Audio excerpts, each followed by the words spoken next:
दुलाराय बाथौ गौथुमनि लाइमोन आरो माइनाव आफादनि जथाय बिबानगिरि मावबादा खुंदों।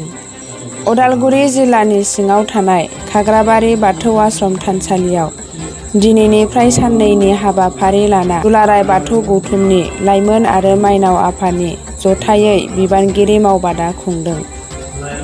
दिनै सेथि सानाव बेलासिनि 2 रिंगानिफ्राय जागायजेनो। दिनैनि हाबाफारियाव दुलाराय बाथौ गौथुमनि गाहाय नेहाथारिया खौरांगिरिनि सिगाङाव फोरमायनाय राव।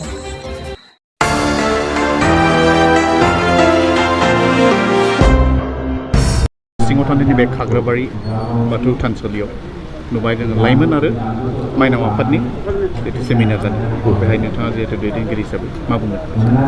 खुलुमबाय। आं गिबियावनो नोंथांमोननिसिम दुलाराय बाथौ गौथुमनि आरो लाइमोन आरो माइनाव जा दैदेनगिरि दिनै वर्कशप लानाय जादों। Welcome to News 24 Bodoland. News 24 Bodoland YouTube channel. Please subscribe and click on bell icon.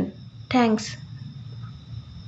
दा बेवहाय थांनाय जा मुलुगनां करुना भाइरास बे लकडाउननि समाव माखासे गौथुमारि बिथिङाव जों खामानि मावबोनो हायाखै आरो बेखौ लानानै दिनैनि लाइमोन आरो माइनावफोरनि गेजेराव जोङो दैदेनगिरिफोरनि जा दिनै वर्कशप लानाय जादों आरो बेनि गेजेरजों जोङो मुलुगनां बाथौ धोरोमखौ फोसावलांनो थाखाय फोगोमलांनो थाखाय जा जोंनो माखासे जोङो बेनि गुन गोनांथि जानानै फैदों आरो बेनिखायनो दिनैनि बे माखासे जों बेनि गेजेराव जों लाइमोनफोरखौ माइनावफोरखौ दिनैनि बे वर्कशपआव बाहागो लानो थाखाय जिल्लानि सिङाव थानाय लाइमोन आफाद आरो माइनाव आफादनि मोनसे बियाब आरो जिल्लानि गेजेरजों माइनाव आरो लाइमोनफोरखौ सा 10 बेवहाय हांख्रायनाय जादों।